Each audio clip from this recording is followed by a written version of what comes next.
Boletim do Atlético. Oferecimento Castro Sound System e Laboratório Santa Cecília. Chegando com as informações do Atlético nesta quinta-feira, destacando a 30ª rodada do Campeonato Brasileiro. O Galo foi a campo ontem contra o Fortaleza, na rodada que foi antecipada pela CBF, porque no final de semana teremos os jogos de volta das semifinais da Copa do Brasil. O técnico Gabriel Milito, visando tanto o jogo da Copa do Brasil quanto de terça-feira contra o River Plate pela Libertadores, mandou a campo um time totalmente reserva. Apenas 2 jogadores ali têm maior frequência no time titular, o goleiro Everson e o lateral direito Saravia. O restante do time foi aquele mesmo que trouxemos na provável escalação ontem aqui no boletim, também na programação do Lavras TV. Jogadores que vinham tendo poucos minutos, como Igor Rabelo, Paulo Vitor, Alisson, Allan Kardec, todos começaram como titular. E o Atlético nos primeiros minutos teve uma postura um pouco mais defensiva, seria natural, até porque é um time que não tem tanto entrosamento. Só que o Fortaleza logo aos 14 minutos fez 1-0, numa bola mal afastada pela defesa atleticana, o Marinho abriu o placar. O Atlético teve um hiato ali desses 14 minutos até os 30 para tentar se organizar sem a bola. E a partir do momento em que a organização aconteceu, o Atlético levou um pouco mais de perigo à meta do João Ricardo. No começo do jogo teve uma chance com o Saravia, no finalzinho do primeiro tempo uma outra possibilidade com o Igor Gomes. Mas foi na volta para o segundo tempo que o time de fato melhorou e o Fausto Vera fez o seu segundo gol com a camisa do Atlético, deixou tudo igual.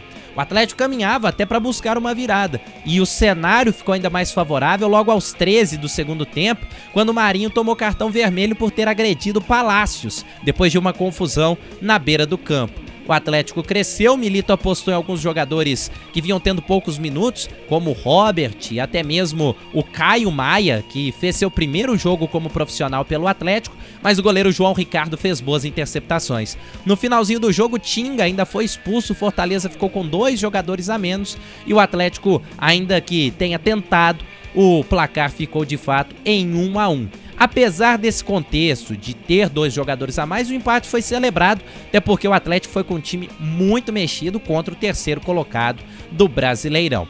O foco agora é a Copa do Brasil e também a Libertadores, mas só falando rapidinho de Campeonato Brasileiro, pelo Brasileirão, o Atlético volta a campo dia 26 contra o Internacional na Arena MRV e não vai contar com Palácios nesse jogo, que tomou o 3º cartão amarelo. Eu lembro pra você que esse boletim é um oferecimento do Laboratório Santa Cecília, desde 1971, cuidando de você e de toda a sua família, unidades em Lavras e em toda a região.